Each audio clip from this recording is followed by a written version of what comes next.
नमस्कार, मैं न्यूरोथेरेपिस्ट विवेक, आप सबका आज के सेशन में बहुत-बहुत स्वागत करता हूँ और आप सबको आज हमारी बॉडी का डाइजेस्टिव सिस्टम के बारे में कुछ चीज़ें बताने की क्लासेस को मैंने आज कंडक्ट किया है, ताकि आप लोगों को इन चीज़ों के बारे में कुछ ऐसी चीज़ें जो हमारी न्यूरोथेरेपी में बताई जाती है, वो चीज़ें हम किस तरीके से यूज़ करते हैं अपनी लाइफ में, बट उन चीज़ों को देख नहीं पाते कि वो क्या होती है।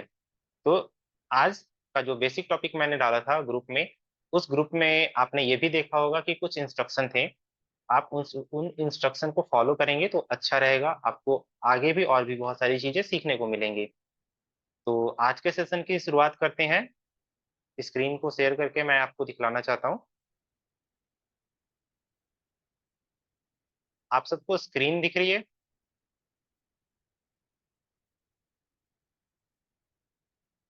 राजश्री मैम, स्क्रीन दिख रही है जो मैं दिखला रहा हूँ? Okay, thank you for conformation.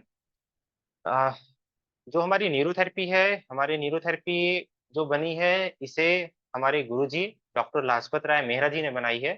तो आज के सेशन की शुरुआत करने से पहले मैं अपने गुरु डॉक्टर मेहरा जी को, हमारे गुरुजी को दिल से प्रणाम करता हूँ, जिनसे मैंने ये न्यूरोथेरेपी सीखी।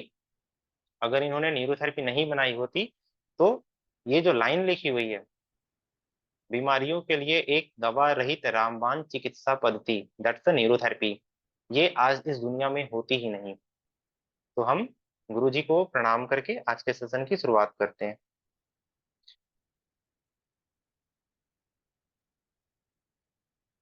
ये हमारा डाइजेस्टिव सिस्टम है, यानी कि हमारा पाचन तंत्र। आप सब लोगों को डाइजेस्टिव सिस्टम की अगर एक बात कही जाए तो आपके मन में सबसे पहली फीलिंग यही आएगी कि पाचन तंत्र, हमने खाना खाया, खाना पच गया, इट्स ओवर। बट आप में से कोई अनम्यूट कीजिए खुद को और कोई बता सकता है कि डाइजेस्टिव सिस्टम की शुरुआत कहाँ से होती है? एनीवन, कोई? सर मुंह से। मुंह से, ठीक है। ये हमारी न्यूरोथेरेपी के अकॉर्डिंग ये उतना परफेक्ट नहीं है। और कोई? सर आँख से क्या से? सर सबसे पहले आंखों से। आंखों से नहीं, आंख डाइजेस्टिव सिस्टम का पार्ट नहीं है सर। ब्रे, sir lip. Brain sir brain से लिप। सर, ब्रेन से। नो, ब्रेन में हमारा डाइजेस्टिव सिस्टम का पार्ट नहीं है। टंग से हाथ से सर, हाथ होठों से, से हाथ होठों से, से हाथ से सर। दांत हाथ से हमारे सर, दांत डाइजेस्टिव, से। सर हाथ दांत से से, होठों सर। हाथ से। से, हाथ से, कोई बात नहीं। हाथ से सर। आप सबने जो बताई, चलिए, अच्छा अच्छा ये लगा कि आप सबने अपनी बातें रखी। तो जब भी ये आपको ऑप्शन मिले, जब मैं क्वेश्चन करूं तो आप अपनी बातें रखेंगे तो आप सीख अच्छे से पाएंगे। इसलिए आप अपना माइक, जिन्होंने भी अनम्यूट किया है, प्लीज अपना माइक म्यूट कर लीजिए। हमारा बेसिक जो डाइजेस्टिव सिस्टम की शुरुआत होती है वो हमारे होठ से होती है। हमारे होठ हमारे डाइजेस्टिव सिस्टम का शुरुआत है, ये फर्स्ट गेट है जिससे फूड अंदर जाता है। हमने हाथ को यूज किया खाने के लिए। आपने कभी ना कभी किसी ना किसी वीडियो में भी देखा होगा कि कुछ इंसान ऐसे भी हैं जिनकी हाथ नहीं है। भगवान ना करे ऐसा किसी के साथ हो, बट कुछ इंसान हैं, वो अपने पैरों से खाते हैं, पैरों से स्पून लिफ्ट करते हैं और खाते हैं। तो हाथ हमारे डाइजेस्टिव सिस्टम का पार्ट नहीं हो सकता। हमारे डाइजेस्टिव सिस्टम की शुरुआत मुंह से होती है। तो मुंह से जो होती है उसका फर्स्ट ऑप्शन ओठ आता है, lips, upper lips, lower lips. Upper lips और लोअर लिप्स के बारे में सिंपल एक कॉमन सी चीज बता दूं, ये दोनों लिप्स देखने में तो एक लगते हैं, बट है नहीं। अपर लिप्स की फंक्शन अलग होती है, लोअर लिप्स की फंक्शन अलग होती है। मैंने अपने फर्स्ट सेशन में बताया था कि हमारी बॉडी में जो ऑर्गन्स होते हैं, दो ऑर्गन्स होते हैं, मतलब एक ऑर्गन दो तरह के काम कर रहे होते हैं। ठीक उसी तरह से लिप्स भी हमारा उसी तरह से काम करता है।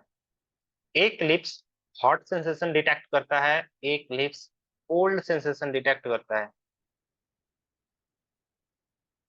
अपर लिप्स जो होता है, अपर लिप्स और लोअर लिप्स दोनों में डिफरेंस है कि अपर वाले लिप्स जो है हमारा, वो हॉट सेंसेशन को ज्यादा डिटेक्ट करता है, लोअर कोल्ड को डिटेक्ट करता है। इस चीज का अगर आप कंफर्मेशन देखना चाहें तो जब भी आप गर्म पानी पिएंगे ना, तो जो ज्यादा एक्सेस हीट होगा उससे आपके अपर सेंसेशन के लिप्स में ज्यादा इंपैक्ट आएगा। तलवे ऊपर की तरफ जलते हैं, नीचे की तरफ नहीं जलते हैं।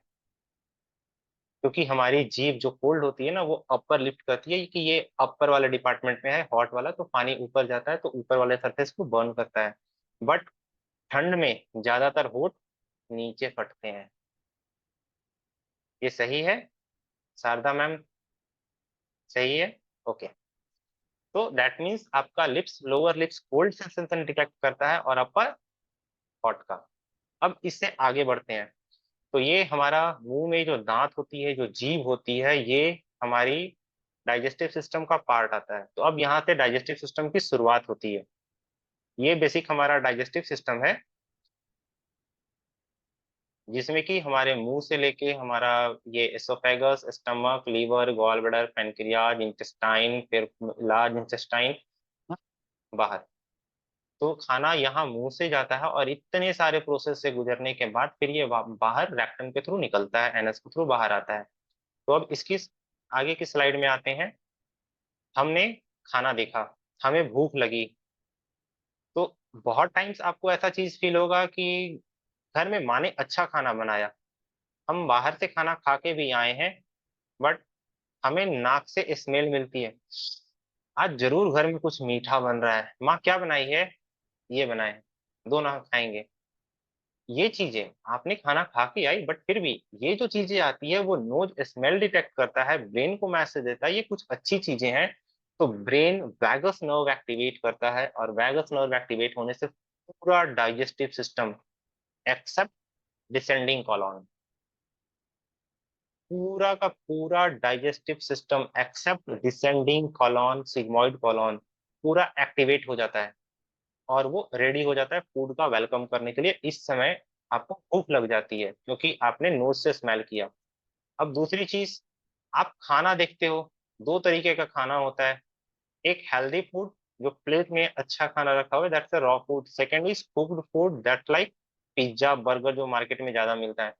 इन दोनों को देख के सबसे ज्यादा इंटरेस्टिंग आपको जो फैक्ट नजर आएगा, आप रॉ प्लेट जब देखोगे तो आपको ये देखने में बहुत अच्छा लगेगा, लगेगा इट्स अ लाइफ। जब आप ये टेक करेंगे तो आपको बहुत ही अच्छी डाइजेशन सिस्टम होगा, लेकिन जब आप इस तरह की फूड लेंगे, इसमें आपका डाइजेशन अच्छा नहीं होगा। तो बहुत जगह पे हम फूड को जब देखते हैं तो हमें भूख लगती है। आप मार्केट में अगर जाते हो तो मार्केट में अगर अभी आप जाओगे तो अभी आम का सीजन बहुत है, चार पांच वैरायटी की अगर आम रखी हुई होगी ना, तो आपको देख के मन करेगा ये वाला आम लेते हैं, आम अच्छा है, आम खाना चाहिए। बट अगर उसी समय उसके ठीक बगल में अगर कोई पिज्जा का स्लाइड्स लगा हुआ होगा तो आपको पिज्जा खाने की इच्छा नहीं होगी देखकर, बट आम को देख के खाने की इच्छा होगी। दैट मीन्स हमारी आईज भी ये डिटेक्ट करती है कि सामने जो फूड आ रहा है उससे ब्रेन को मैसेज देती है कि हम खाना खा सकते हैं। बट ये चीजें मैसेज के थ्रू जब होता है तो ये ज्यादातर बच्चों के केसेस में होता है। यंगस्टर एज में ये चीजें उतनी मतलब प्रबल तौर पे नहीं होती, इसलिए क्योंकि हमारा वो जो ट्रैक जिस चीज से हम ये काम कर रहे होते हैं वो इन चीजों का आदी हो चुका हुआ होता है। इसलिए एक टाइम पे हमें बहुत सारी चीजों को देखने के बाद भी बहुत इच्छा नहीं होती। हमारा वैगस नर्व अगर पूरा तरह से एक्टिवेट होगा तो हमें इच्छा होगी, अदरवाइज नहीं होगा। इसलिए ज्यादातर बच्चों में भूख लगती है, बच्चे ग्रोइंग एज में डेवलप होते हैं इसलिए उन्हें ज्यादा भूख लगती है। अगर आपकी ग्रोइंग एज अगर थोड़ी रिड्यूस हो जाए तो ये चीजें आपको कम फील होगी। अब इससे नेक्स्ट आगे आते हैं। हमने देखा, हमने नाक से स्मेल किया, आंख से देखा कि हमारा खाना क्या है। अब डाइजेस्टिव सिस्टम का जो पार्ट आता है जो मैंने बताया आपको, मुंह।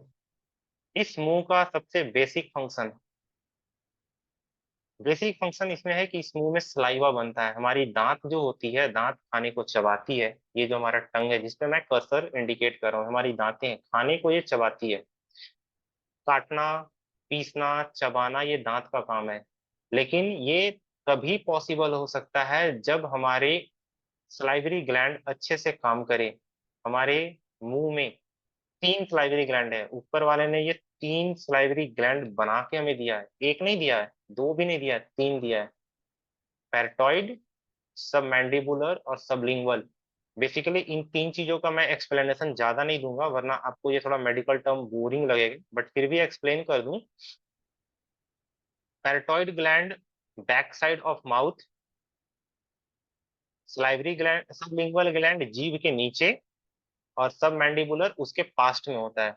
आपने कभी ना कभी ये देखा होगा कि किसी कंडीशन में आपने देखा होगा या सुना होगा, जब डॉक्टर्स ये चीज देते हैं कि किसी पेशेंट को बीपी अगर ज्यादा बढ़ रही है तो वो दवा खिलाने के बजाय उसके जीभ के नीचे दवा डाल देते हैं। ऐसा हुआ है, आपने देखा है कभी? कोई अनम्यूट करके बता सकते हैं? हाँ। जी सर क्यों? आपने कभी सोचा कि ऐसा क्यों होता है? नहीं। नहीं। तो बता दूं आपको, ये सलाइवरी ग्लैंड्स होते हैं ना, जैसे आपने खाने को देखा, अच्छी चीज लगी, स्मेल आई, तो आपके मुंह में सलाइवा सिक्रीट करना शुरू होता है। और सलाइवा जैसे ही सिक्रीट करता है तो डाइजेशन हमारा इंप्रूव होता है, डाइजेशन काम करना शुरू करता है।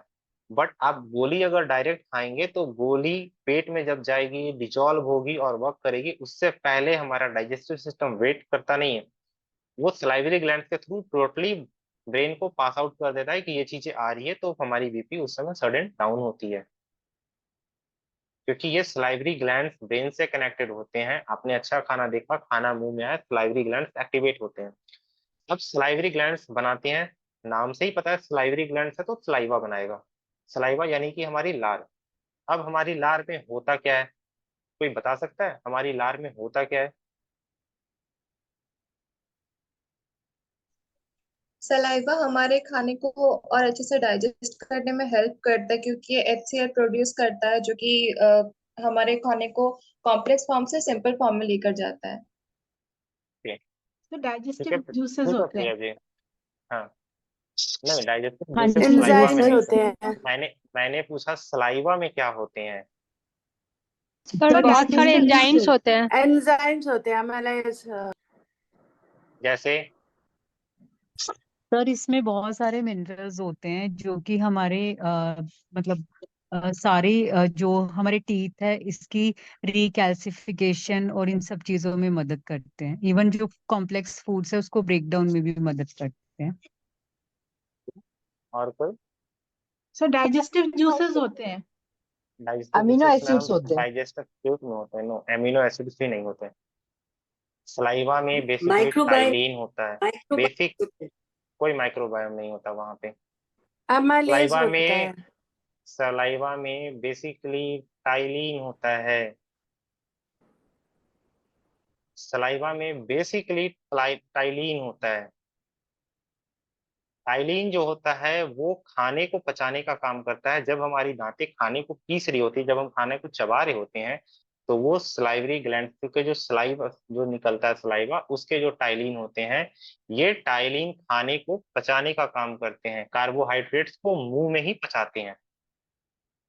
बेसिकली सलाइवरी ग्लैंड के सलाइवा का ये काम है। लेकिन आपने एक चीज देखी होगी कि कभी भी बैक ऑफ टाइम पे अगर कभी किसी को कट्स लग जाए, मुंह में उंगली डाल के चूसते थे। आपने कभी ना कभी देखा होगा। तो ये इसका लॉजिक क्या है? मुंह में उंगली डाल के खून लग रही है, कट रही है, तो वो मुंह में उंगली डाल लिए या हो गया, चूस लिए थोड़ा देर के लिए, तो वो हील कर जाता है, जख्म भर जाता है। ऐसा क्या कारण होता है? सर कोई सलाइवा लॉजिकली का जो बता के भी सके? सर सलाइवा में जो एंजाइम्स होते हैं वही उसको रिकवर करने में हेल्प करते हैं, वो कट्स को। हम्म। सलाइवा तो में दो चीजें होती है जो इन चीजों को बेनिफिट देती है। सलाइवा में इन दो चीजों का बेसिकली नाम है इम्यूनोग्लोबिन, जो आपकी इम्यूनिटी का सिस्टम का काम करता है। जैसे आपने खाना खाया, उसमें से कोई भी चीज, अनवांटेड चीज जो आ रही होती है, जो कि आपको नुकसान कर सकती है, तो इम्यूनोग्लोबिन वहां पे उन चीजों से फाइट करते हैं और उस वायरस बैक्टीरिया को मारते हैं। थर्ड चीज होती है that's the clotting factor. Blood अगर आ रही है इन केस, तो वो क्लॉट करा सके, क्लॉटिंग फैक्टर भी होते हैं। ये चीजें हमारे मतलब दादा पर दादा लोग को बहुत पहले से पता थी, इसलिए वो कट सकता था कभी तो मुंह में उंगली डाल के चूसते थे, अपने खून को बाहर नहीं फेंकते थे, अंदर ही ले लेते थे, क्योंकि वो हमारा ऑन ब्लड है, वो ब्लड से डाइजेस्टिव सिस्टम में भी जाएगा तो कोई प्रॉब्लम नहीं हुई। लेकिन जो कट्स लगे, उसमें क्लॉटिंग फैक्टर जो सलाइवा में है वो जख्म को भर देगा। हर जगह उस समय मतलब हॉस्पिटल बहुत नजदीक नहीं थे। हर समय लोग खेतों में काम कर रहे होते थे, तो बहुत सारी चीजें घर की होम रेमेडीज लेके नहीं चलते थे, इसलिए वो सलाइवा लगाते थे बहुत इजिली।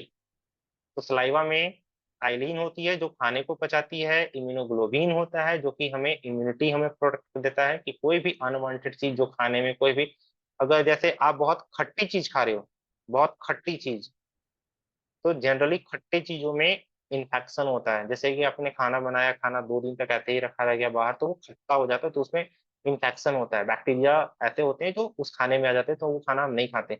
वो चीजें जैसे ही आप मुंह में डालोगे, अगर कुछ खट्टी चीजें आई तो वो मुंह में आया, इम्यूनोग्लोबिन ने तुरंत डिटेक्ट किया ये बाहर की चीजें हैं, ये बॉडी को नुकसान पहुंचाएगी, आपने तुरंत उसे बाहर थूक दिया।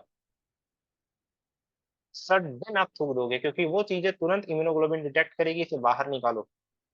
आप बाहर निकाल दोगे और रीमेन जो मुंह में रह जाएगा उसे वो इम्यूनिटी अपना खुद को बूस्ट करके वो मेंटेन कर लेगा। तो ये चीजें क्लियर हो गई, मुंह का फंक्शन। बेसिकली और भी फंक्शन है, मैं ज्यादा डीप कॉन्सेप्ट नहीं जा रहा हूँ, मैं बेसिकली थ्योरी आपको इतना बता रहा हूँ ताकि आप खुद को समझ पाओ कि हम जो खाना खा रहे हैं उससे आगे प्रोसेस कैसे होता है।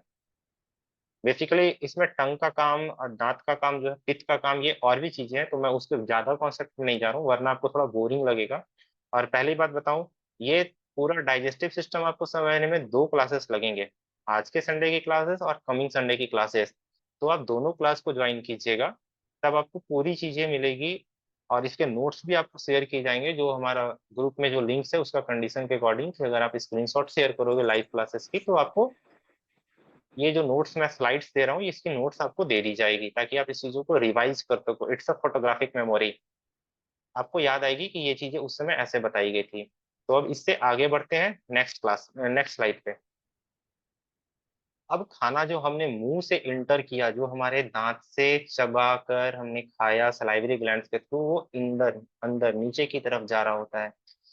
तो एसोफेगस, ये जो हमारा एसोफेगस है, ये जो लंबा सा एक ट्रैक आप देख रहे हो जिसमें मैं कर्सर मूव कर रहा हूँ, यहाँ से लेके नीचे यहाँ तक, ये एसोफेगस है। ये बेसिकली एक फूड पाइप होता है, फूड पाइप है जिसमें कि हमारा खाना मुंह से स्लाइड करके सीधे नीचे में जाता है।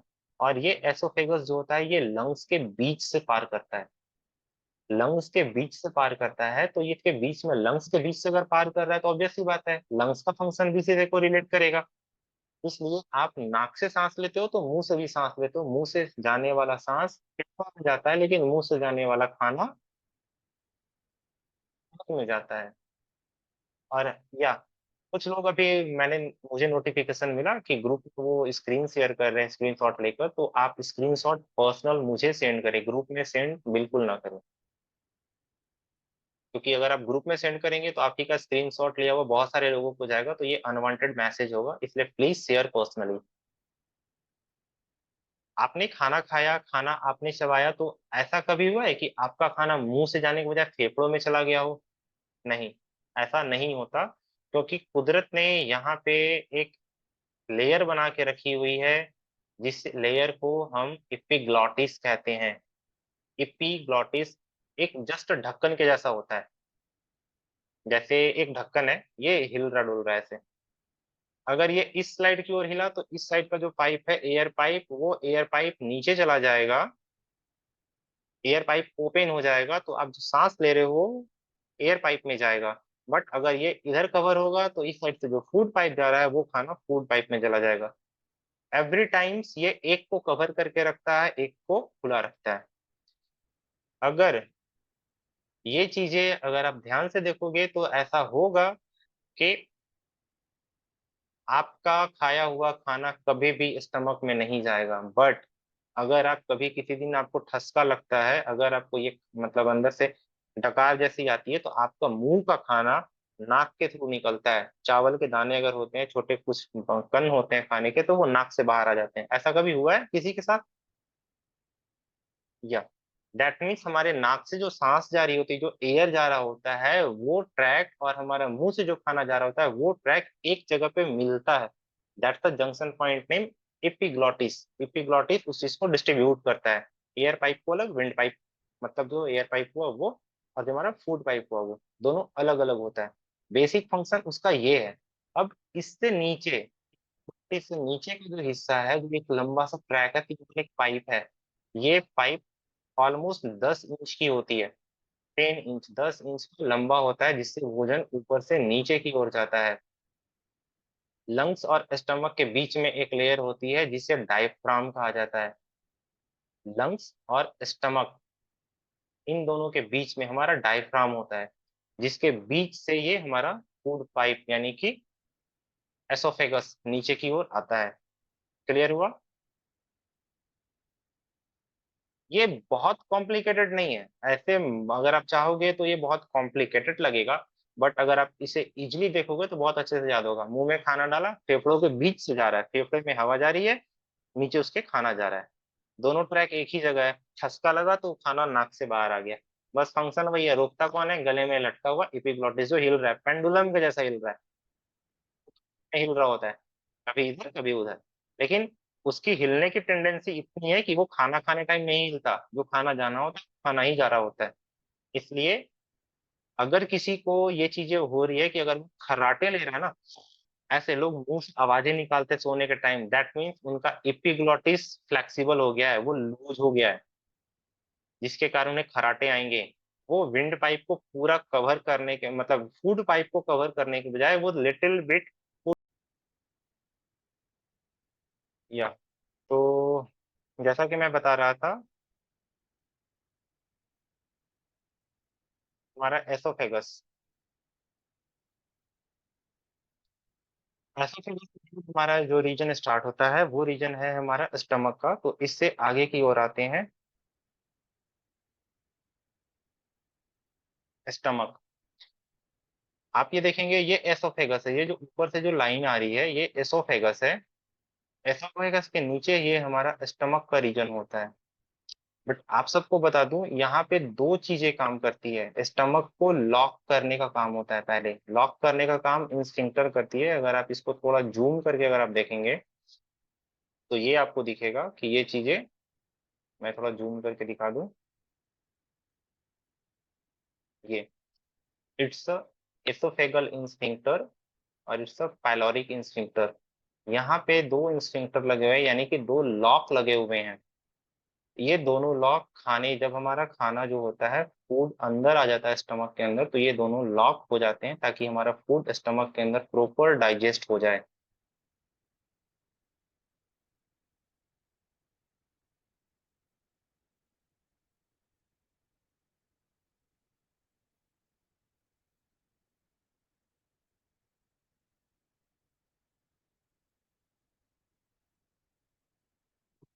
इसमें आते हैं हम,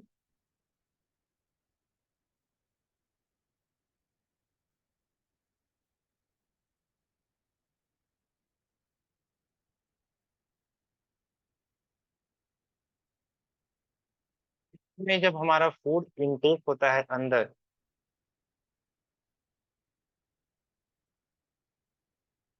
या इट्स अ क्लियर, जब फूड हमारे स्टमक के अंदर आता है तो हमारे स्टमक में केमिकल यानी कि हाइड्रोक्लोरिक एसिड जो बन रहा होता है, वो hydrochloric acid acetylcholine, histamine और गैस्ट्रिन, ये तीन केमिकल से बना हुआ होता है।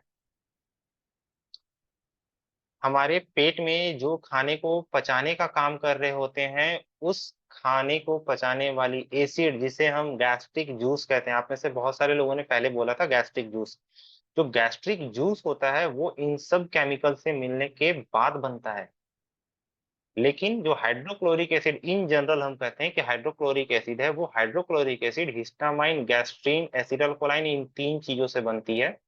तो वो उसके बेसिक कॉन्सेप्ट पे जाने से पहले आपको बता दूं, hydrochloric acid, carcinogen, intrinsic factor और म्यूकस, इन सब के बारे में आपको छोटी छोटी जानकारी दे देता हूँ। हाइड्रोक्लोरिक एसिड होती है, ये खाने को पचाने का काम करती है। खाने के जितने बड़े बड़े बाइट्स हम चबाकर भी डालते हैं, लेकिन वो फिर भी बहुत बड़ा बाइट हो जाता है क्योंकि बॉडी में बहुत छोटे लेवल पे काम होता है। तो वो बड़े बाइट को तोड़ती है। खाने में आपने चपाती खा ली घी वाली, तो वो उसको फैट को अलग करेगी, उस घी से प्रोटीन अलग निकालेगी, फाइबर्स अलग निकालेगी, और पानी, क्योंकि आपने रोटी खाई है वो रोटी में भी मॉइस्चर होता है, वो वाटर होता है, उन सबको अलग अलग करती है। तो वो बहुत बारीकी लेवल पे काम होता है, उसे पचाने का काम हाइड्रोक्लोरिक एसिड कर रही होती है। उसके बाद पैप्सिनोजेन, ये बेसिकली एक केमिकल है जो कि पैप्सिन में स्टमक से रिलीज होता है और पैप्सिन में कन्वर्ट होता है, और ये बेसिकली प्रोटीन को डाइजेस्ट करने में काम आता है। प्रोटीन हमारी बॉडी में तभी डाइजेस्ट हो सकता है जब आपके पेट में बनने वाला हाइड्रोक्लोरिक एसिड का पीएच वैल्यू 3 या उससे नीचे, अगर पीएच वैल्यू नीचे जाती है तो एसिड अच्छा होता है, एसिड हाई होता है। यानी कि पीएच वैल्यू आपका 3 से नीचे होना चाहिए ताकि आपकी हाई एसिड बने। और आपने अगर खाना खाया हो जिसमें कि प्रोटीन है, अगर आपने दाल खाई है तो दाल में प्रोटीन है, अगर आपने बादाम खाया है तो प्रोटीन है, इवन प्रोटीन वाली आप कोई भी चीजें ले रहे हो तो वो प्रोटीन की चीजें आपको डाइजेस्ट प्रॉपर हो पाए, इसलिए आपका एसिड 3 या 3 से नीचे होना जरूरी है। कंफर्म हो गई? अब इससे बाद जो इंट्रिंसिक फैक्टर है, कोई बता सकता है ये इंट्रिंसिक फैक्टर क्यों जरूरी है? एनीवन कोई? खुद को अनम्यूट कीजिए और बताइए, एनीवन कोई। इंट्रिंसिक फैक्टर आके ऊपर वाले ने जो हमारे पेट को बनाया तो ये इंट्रिंसिक फैक्टर क्यों डाला? कोई भी अनम्यूट कीजिए खुद को और बताइए। Just a minute.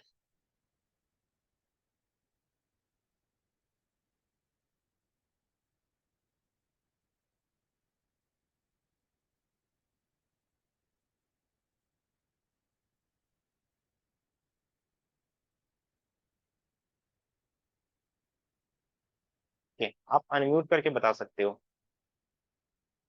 सर, जैसा कि नाम से लिखा हुआ है कि टू प्रोटेक्ट विटामिन, या तो जो विटामिन शरीर में जाएंगे उसको बचाने हम्म, के लिए ही वो ऐसे उसको वो केमिकल होगा सर। ठीक है, क्योंकि विटामिन ठीक जो है। है बॉडी के लिए बहुत ज्यादा इंपॉर्टेंट है। अगर विटामिन रहेंगे शरीर में तो बहुत तरह की परेशानियों से अपन बचेंगे। तो मुझे तो लग रहा है कि जैसा कि नाम से लिखा हो उसी के हिसाब से है सर वो। चलिए, अच्छी बात है। थैंक यू पवन जी, आपने अपनी बात रखी, आपकी बात बहुत हद तक सही भी है। कोई और?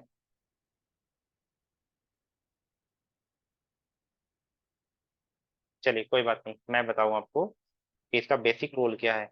ये जो इंट्रिंसिक फैक्टर है ना, हमारे खाने में जब हम भी कोई भी खाना खा रहे होते हैं तो वो खाना में बहुत सारे विटामिन होते हैं। बहुत सारे विटामिन वाटर सॉल्युबल होते हैं, बहुत सारे विटामिन एसिड सॉल्युबल होते हैं, यानी कि एसिड में वो सॉल्यूट करते हैं। जैसे कि आपका विटामिन सी वाटर सॉल्युबल है, पानी में घुल जाता है।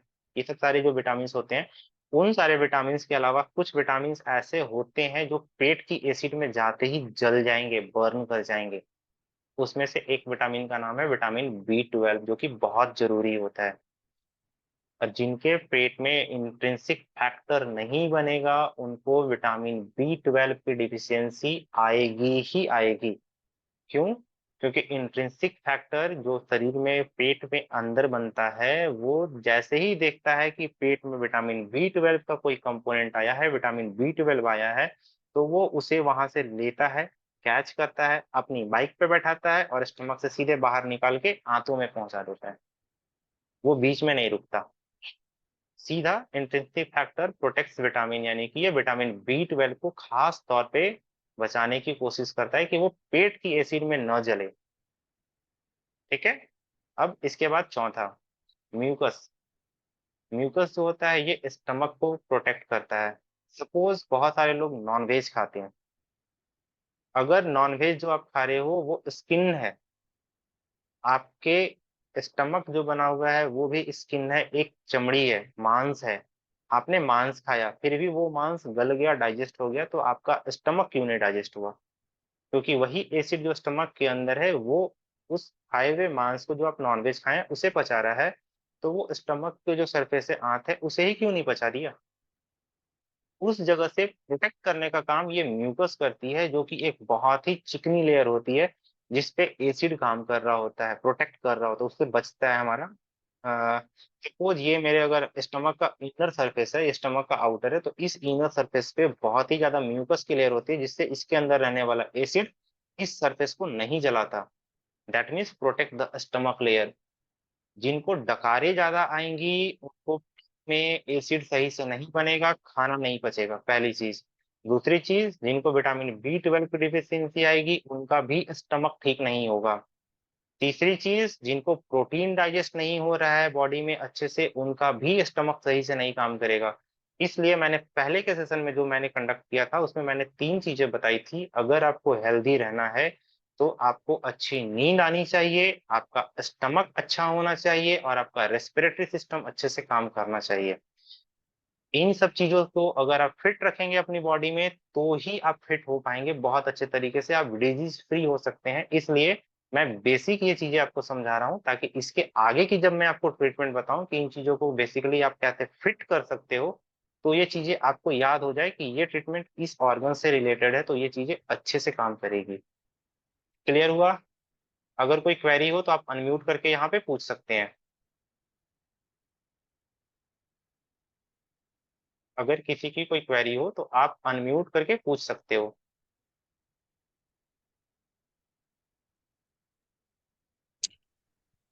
सर नंबर 2 का और एक बार बताइए। कौन सा? नंबर 2 वाला जो है। नंबर 2? जी जी। पेप्सिनोजेन। ये पेप्सिनोजेन एक केमिकल है जो कि स्टमक में बनता है, और इसके बनने से ये पेप्सिन में कन्वर्ट होता है।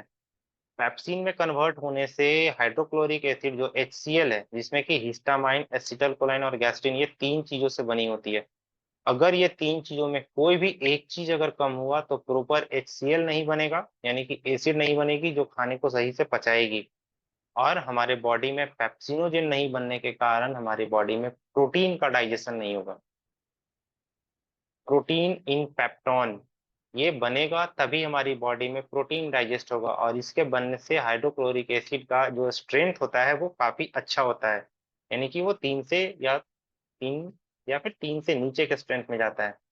और आपको बता दूं, हाइड्रोक्लोरिक एसिड जो हमारे स्टमक में बनती है इसका सबसे हाईयर स्ट्रेंथ, यानी कि ये एसिड इतनी स्ट्रांग होती है, इतनी स्ट्रांग बनती है पेट के अंदर, इसका पीएच वैल्यू 0.8 तक जाता है। 3 से ये ऊपर बढ़ता हुआ एसिड तभी अच्छा होता है जब उसका पीएच वैल्यू कम हो। तो ये 0.8 की पीएच वैल्यू तक एसिड जाता है। अगर उस एसिड को लेके अगर आप अपने शरीर के किसी भी भाग पे एक बूंद अगर ड्रॉप करोगे तो वो ड्रॉप होते ही स्किन पे घाव कर देगा। इतना हाई एसिड होता है ये, जिसके कारण आपको स्किन बर्न कर जाएगी।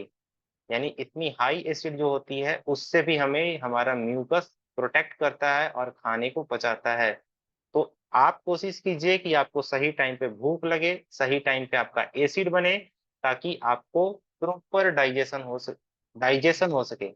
यहाँ पे डाइजेस्टिव सिस्टम का बेसिक डाइजेशन यहाँ तक ही होता है। इसके बाद जो काम आती है वो एब्जॉर्प्शन का काम शुरू होता है। डाइजेशन यहीं तक है। क्लियर है? इससे आगे बढ़े? हाँ, ठीक है सर। ठीक है या सर। एक एक चीज और बता दूं, हमने जब भी खाना खाया तो ये यहाँ पे जो इंस्फिक्टर है, इंस्फिंक्टर जो एसोफेगल इंस्फिंक्टर है, इसे दूसरा नाम से हम कार्डियक इंस्फिंक्टर कहते हैं, क्योंकि ये हार्ट के पास होता है। कार्डियक इंस्फिंक्टर और इसके नीचे पैलोरिक इंस्फिंक्टर, ये दोनों बंद रहते हैं तभी हमारा फूड अंदर डाइजेस्ट हो रहा होता है। यानी कि मिक्सर का ढक्कन लगाएंगे तभी मिक्सर को आप चालू करके उसके अंदर की चीजें आप पीस सकते हो। अगर इसके ढक्कन नहीं लगेंगे सही से, या मिक्सर का जार मशीन पे अच्छे से नहीं बैठेगा तो भी नहीं चलेगा। तो मतलब ये मिक्सर है, नीचे बैठाना है, ऊपर ढक्कन लगाना है, तब ये काम होगा। आई होप आपको ये ट्रिक याद आ गई होगी। तो इसमें जब ये मिक्सर जब चल रहा होता है पेट के अंदर तो मिक्सर में ब्लेड घूमते हैं, ठीक उसी तरह से इसके अंदर हमारे पेट के अंदर भी मूवमेंट होती है। उस मूवमेंट को कोई बता सकता है उसका नाम क्या है? एक वेव चलती है जिससे कि वो खाना पूरा पिसता है, अंदर डाइजेस्ट होता है। एनीवन कोई? Peristalsis. Peristalsis. That's a good, that's a peristalsis movement. ये पेरिस्टोल्सिस मूवमेंट जब होती है तब ये हमारा खाना ऊपर से नीचे पूरी एसिड में अच्छे से डाइजेस्ट होता है, और उसके बाद जब ये खाना डाइजेस्ट होता है तो धीरे धीरे ये एक छोटे छोटे बाइट में जब हम खाना खाते हैं तो वो धीरे धीरे डाइजेस्ट होता है। तो एक एक बाइट जो हम खाना खाते हैं वो छोटा छोटा टुकड़ा काइम कहलाता है मेडिकल साइंस में। वो काइम के थ्रू धीरे धीरे पैलोरिक इंस्फिंक्टर के थ्रू बाहर निकलता है। और इससे आगे के स्लाइड में आपको दिखाऊं, जो नेक्स्ट स्लाइड है,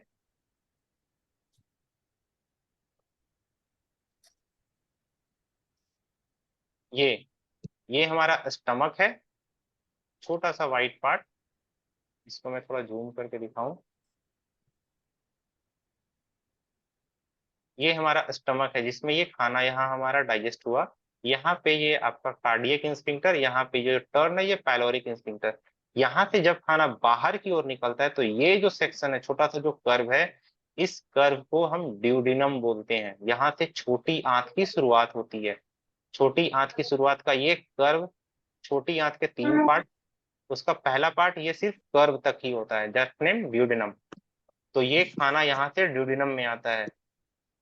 सबसे ज्यादा कॉम्प्लिकेशन अगर कहीं होते हैं तो ये ड्यूडिनम के पास ही होते हैं, इसलिए आज के सेशन में मैं यहाँ ड्यूडिनम तक ही क्लियर करूंगा। इससे आगे का सेक्शन आपको और भी इंटरेस्टिंग आएगा कि ये आने के बाद ये मैजिकल चेंजिंग जेजुनम, इलियम या इंटेस्टाइन, जो हमारी बड़ी इंटेस्टाइन है, उसमें होता क्या है कि वो खाना इस तरीके से उस तरीके में कन्वर्ट होता है, या फिर खाना में कॉन्स्टिपेशन हो जाते हैं, किसी को लूज मोशन होते हैं, ये आपको और भी इंटरेस्टिंग लगेगा। तो पहले इस तक ही मैं आज का सेशन कंप्लीट करूंगा। तो ये जो ड्यूडिनम है, इसके आप देखोगे तो इसमें 3 ऑर्गन और एडेड होते हैं। ये साइड से हमारा पैनक्रियाज, ये हमारा बड़ा सा लीवर, और यहाँ पे छोटा सा ये गॉल ब्लैडर। इन तीनों का फंक्शन यहाँ पे बेसिकली ड्यूडिनम में ही होता है, क्योंकि जब आप खाना खाए और ये खाना जो हमारा एसिड से डाइजेस्ट हो रहा है वो एसिड से बाहर निकलता है, क्योंकि पेट के अंदर म्यूकस की लेयर होती है बट ड्यूडिनम के अंदर म्यूकस की लेयर नहीं होती। तो ऊपर वाले ने इससे, यानी कि एसिड में जो खाना आया है उससे बचने के लिए ड्यूडिनम पे 3-3 बॉडीगार्ड खड़े करके रखे हैं। एक नहीं, 3-3। ऊपर वाले ने इस शरीर को इतनी बारीकी से बनाया है कि आप देखोगे तो आपको ये लगेगा कि ये 3 बॉडीगार्ड हैं। इन तीनों का काम है कि अपने अपने केमिकल को निकाल कर यहाँ डालना। यहाँ डालेंगे तो जैसे ही खाना एसिड का खाना आएगा और एसिड के खाने को ये अपने अपने केमिकल से न्यूट्रलाइज करते हैं। न्यूट्रलाइज अगर नहीं करेंगे तो ये चीजें बिल्कुल भी नहीं काम आएगी और हमारा ड्यूडिनम जल जाएगा। एसिड जो बाहर आएगा, अगर ये ऑर्गन, लीवर, गॉल ब्लैडर और पैनक्रियाज, अगर ये सही से आए हुए खाने को, यानी आए हुए खाना नहीं, वो काइम है, मेडिकल साइंस में काइम बोलते हैं, तो जो 1 बाइट काइम आया उसे न्यूट्रलाइज नहीं किया गया तो यहाँ पे अंदर की लेयर जल जाएगी और आपको अल्सर हो जाएगा, ड्यूडिनम अल्सर जिसे कहते हैं। अगर किसी के पेट के अंदर की म्यूकस अगर नहीं बनेगी तो उसे ड्यूडिनम अल्सर हो जाएगा, यानी पेट का अल्सर हो जाएगा। यहाँ पे आपका ड्यूडिनम अल्सर और यहाँ पेट के अंदर जो होगा वो पैप्टिक अल्सर होगा। इसलिए आप कोशिश कीजिए कि आपका पूरा डाइजेस्टिव सिस्टम अच्छे से मेंटेन हो, और इसे मेंटेन करने का बहुत ही छोटा सा ट्रिक है जिसको आप चाहो तो 2 मिनट भी नहीं लगते न्यूरोथेरेपी ट्रीटमेंट करने में, वो सेशन कंप्लीट होने के बाद में बताऊंगा। तो अब इसके फंक्शंस पे आते हैं। पैनक्रियाज यहाँ से जब अपना सोडियम बाइकार्बोनेट, क्योंकि आपको ये पता है अभी जो मैंने बताया यहाँ एसिड बना, तो इस एसिड को न्यूट्रलाइज करने का काम कौन करेगा? एल्कलाइन करेगा। पैनक्रियाज यहाँ पे एल्कलाइन बनाती है। किसी को पता है वो एल्कलाइन का नाम क्या है? एनीवन कोई? पेट की एसिड का नाम हाइड्रोक्लोरिक एसिड, तो पैनक्रियाज से निकलने वाले एल्कलाइन का नाम कोई बता सकता है? इंसुलिन। नहीं, सोडियम बाइकार्बोनेट अभी आपने बताया। या सोडियम बाइकार्बोनेट। या सोडियम बाइकार्बोनेट जो होता है वो एल्कलाइन होता है और वो उस एसिड को न्यूट्रलाइज करता है। एसिड को न्यूट्रलाइज करने का काम पैनक्रियाज का सोडियम बाइकार्बोनेट केमिकल करता है। अगर पैनक्रियाज से निकलने वाला सोडियम बाइकार्बोनेट एल्कलाइन नेचर का नहीं होगा तो वो उस एसिड को रिड्यूस नहीं करेगा। अगर रिड्यूस नहीं किया तो वो एसिड से आया हुआ काइम, यानी कि खाने का टुकड़ा, इसको जलाएगा इंटरनल, जिसके कारण आपको ड्यूडिनम में अल्सर हो सकते हैं। तो अपने पैनक्रियाज को भी एक्टिवेट रखना होता है।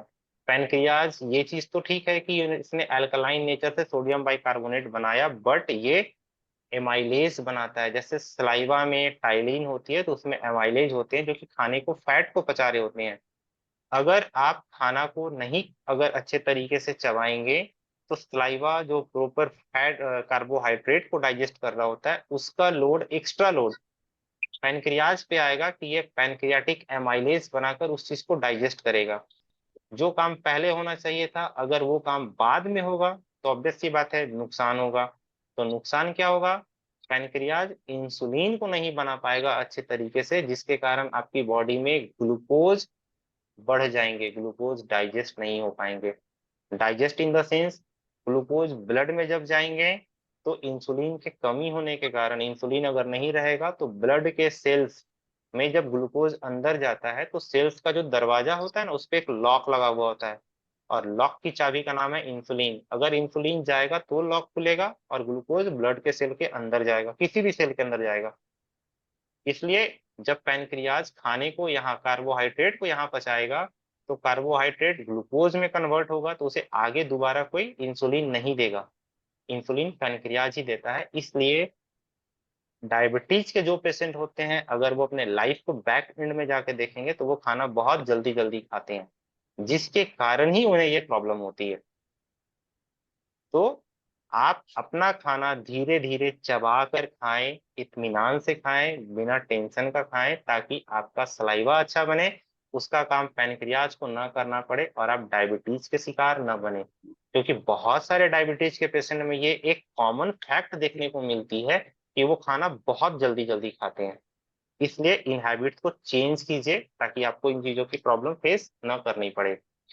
इससे आगे बढ़ते हैं, जब ये हमारा खाना एसिडिक नेचर से एल्कलाइन नेचर में कन्वर्ट हो जाता है तो उस खाने में हमने जो भी खाया, चाहे वो फैट हो, प्रोटीन हो, कार्बोहाइड्रेट हो, उन सब के पाचन करने का काम ये तीनों करते हैं, लीवर, पैनक्रियाज और गॉल ब्लैडर। तो ये सारे केमिकल्स जो बन रहे होते हैं, सिक्रेटीन, सीसीके यानी कि कोलेसाइटोकिनिन, इन सब का फंक्शन होता है कि उस खाने को डाइजेस्ट करें। लेकिन अगर आपका लीवर, मैं हमेशा अपने सेशन में कहता हूं कि आप हेल्दी लीवर ट्रीटमेंट, जो मैंने पिछले सेशन में भी बताया था, आप दिन में जरूर करें। उसका बेसिक बेनिफिट्स है कि ये लीवर ट्रीटमेंट करने से आपका गॉल ब्लैडर भी एक्टिवेट होता है, क्योंकि लीवर खाने को पचाने के लिए जो बाइल बना रही होती है, जो कि फैट को पचाता है, अगर वो फैट को पचाने वाला बाइल सही से बनेगा तो गॉल ब्लैडर उस बाइल को एब्जॉर्ब अपने में करेगा और स्टोर करके रखता है। बट आपके मन में एक सवाल आएगा, लीवर इतना बड़ा है, गॉल ब्लैडर छोटा सा है, लीवर का काम वो अपने में कैसे कर लेगा?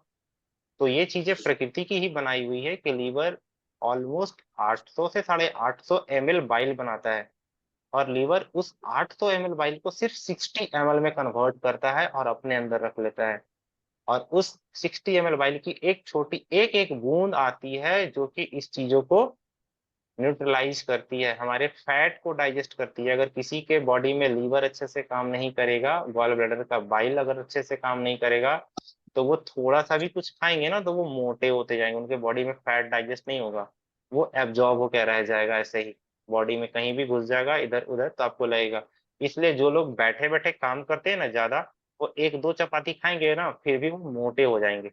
इसलिए जो लोग फिट होते हैं, जो ज्यादा वॉक करते हैं, फिजिकल एक्टिविटी कर रहे होते हैं, वो 4 चपाती भी खाएंगे तो उन्हें वो चीजें डाइजेस्ट हो जाएगी, क्योंकि जब वो वर्क करेंगे उनका लीवर काम करेगा, तो लीवर काम करेगा तो ऑब्वियस सी बात है बाइल बनाएगा, और बाइल गॉल ब्लैडर के थ्रू फैट को डाइजेस्ट करेगा, खाने को डाइजेशन में बहुत इम्प्रूव करेगा। इसलिए ये चीजें आपको करनी होगी ताकि आप खुद को फिट कर पाए। ये चीजें क्लियर हो गई? ओके, तो अब मैं इसको स्टॉप करता हूँ। ठीक है, यहाँ तक आप लोगों को समझ में आई जो जो चीजें मैंने बताई? स्टमक से हमारा खाना निकल के बाहर आया। अब इससे आगे की और बेसिक इंटरेस्टिंग चीज, जैसे कि मैंने बताया कि ये हमारा खाना डाइजेस्ट कैसे होता है, अब इसके बाद बेसिकली अब एब्जॉर्प्शन की बात आती है। आपने खाना तो खा लिया, खाना डाइजेस्ट हो गया, अब उसको एब्जॉर्ब कराने की बात है कि हमें वो सारी चीजें एब्जॉर्ब करनी है जो हमारे खाने में था। आपने प्रोटीन वाली चीज जैसे पनीर ही खा लो, पनीर ही आपने खा लिया कि ये प्रोटीन की चीज है, डाइजेस्ट तो मान लिया आपने कर लिया, अब उसे एब्जॉर्ब करने के लिए हमारे छोटी आंत में, बड़ी आंत में वो पावर ही नहीं है, वो कैसे उस चीज को डाइजेस्ट करेगी? तो इन सब सारी चीजों से रिलेटेड, ताकि आगे आपको कॉन्स्टिपेशन हो रहा है किस कारण से हो रहा है, लूज मोशन हो रहा है किस कारण से हो रहा है, तो इन चीजों के बारे में आपको आगे के क्लासेस में ज्यादा अच्छे से पता चलेगी। तो मेरा आज का सवाल आप लोगों से, अभी मैंने आपको बताया हमारे बॉडी में 3 बॉडीगार्ड, वो 3 बॉडीगार्ड कौन है? सर लीवर, पैनक्रियाज और गॉल ब्लैडर। ओके,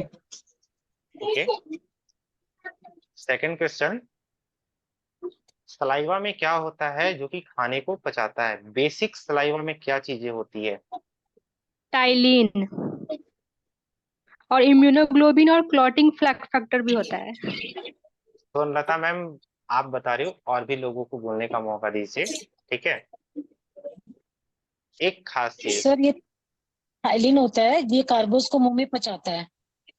कार्बोहाइड्रेट को पचाता है। जी सर। स्टमक में विटामिन को प्रोटेक्ट करने के लिए क्या चीज होता है?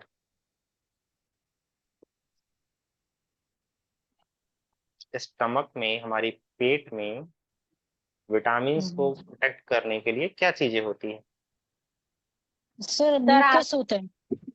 Sir mucus, mucus mucus.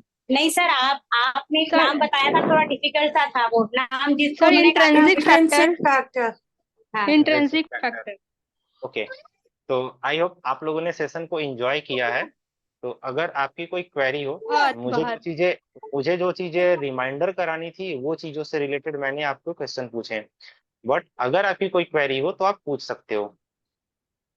Sir एक क्वेश्चन है कि आपने कहा जो स्टमक में HCl जो फूड जो है वो स्टमक में जाता है और HCl उसे पूरी तरह से एसिडिक बना देता है, तो हम लोग जो बाहर से खाते हैं जो रॉ फूड वो तो अल्कलाइन नेचर का होता है और जो कुक्ड होता है वो एसिडिक नेचर का होता है। तो सर दोनों ही फूड जब पेट के अंदर जाता है तो वो पूरा HCl के साथ मिलके एसिडिक हो जाता है कि रहेगा तो वो फूड डाइजेस्ट नहीं होगा।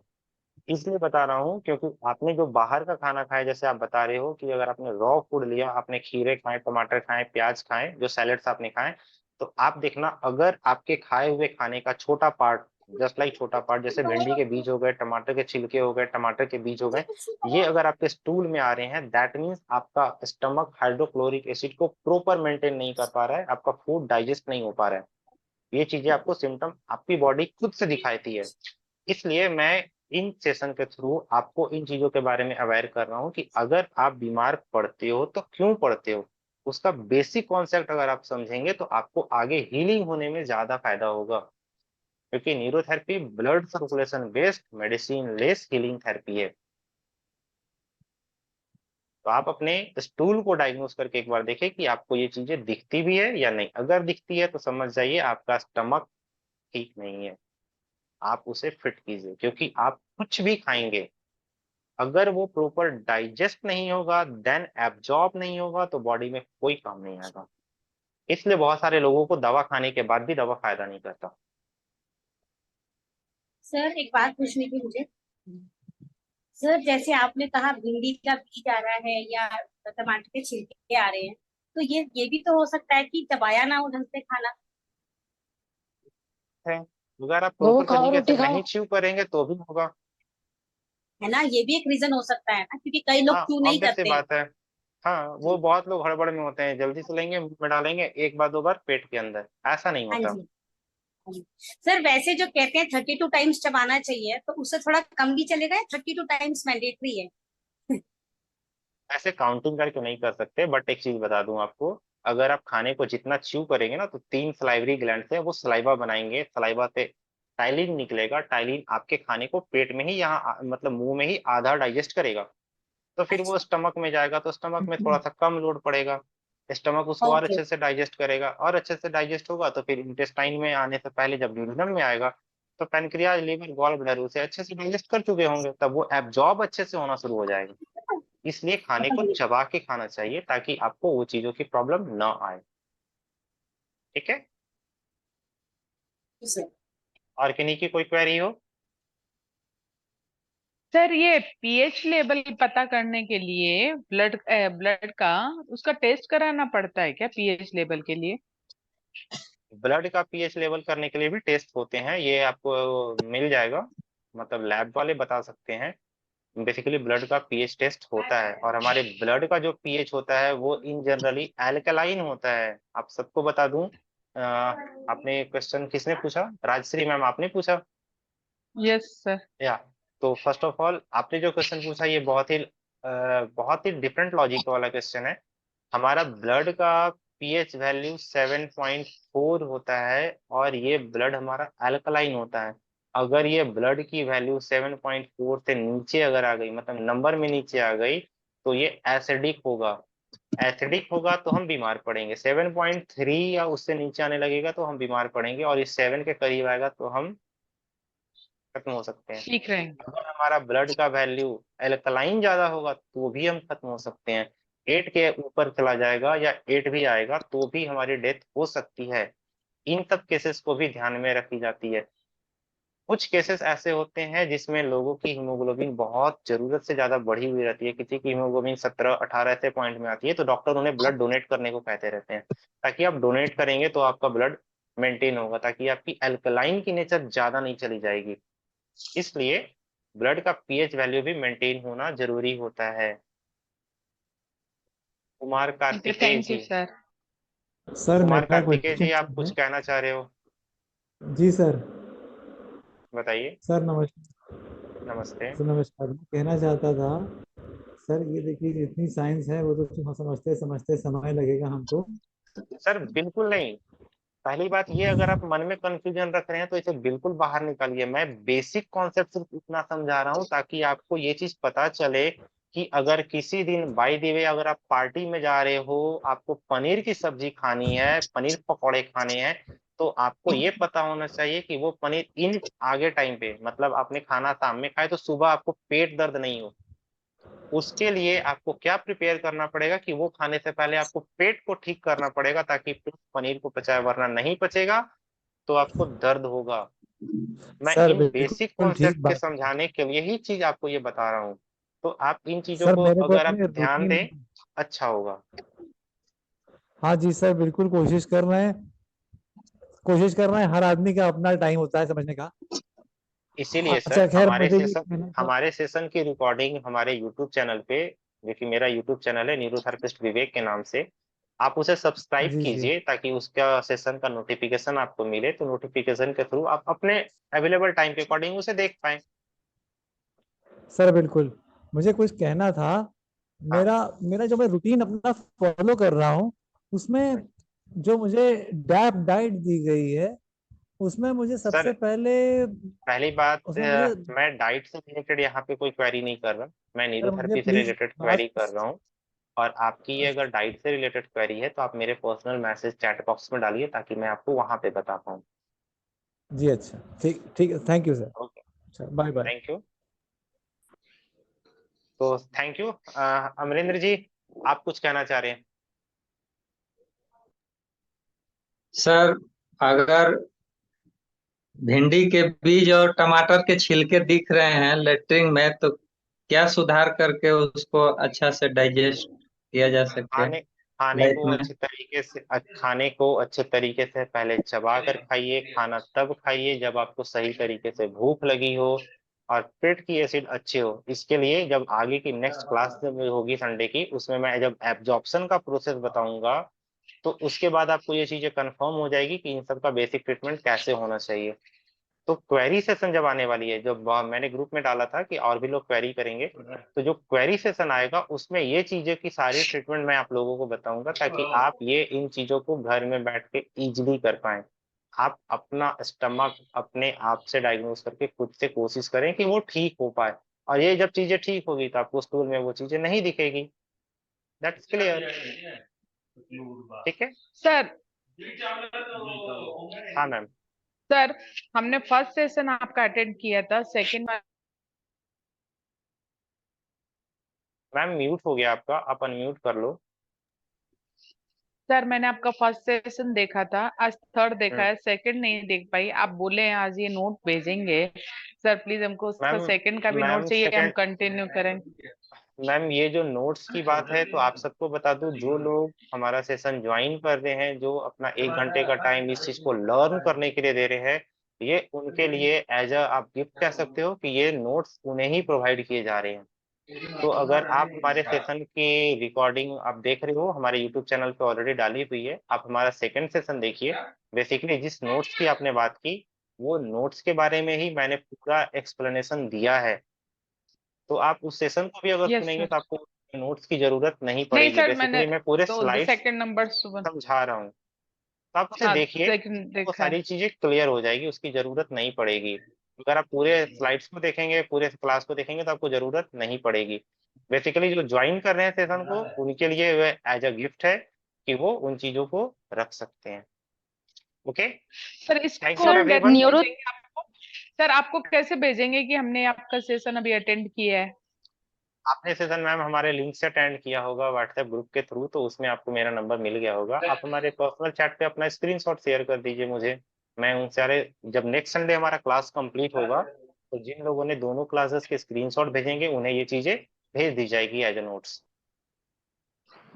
Thank you sir.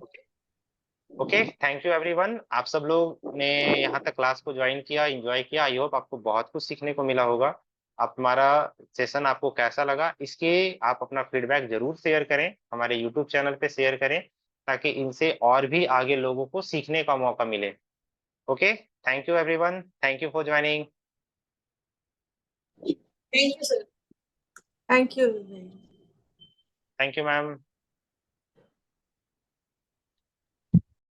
अगर आपको जानकारी अच्छी लगी हो तो आप हमारे YouTube चैनल को लाइक एंड सब्सक्राइब कीजिए ताकि आपको और भी आने वाले वीडियोस के अपडेट मिल पाएँ। Thank you.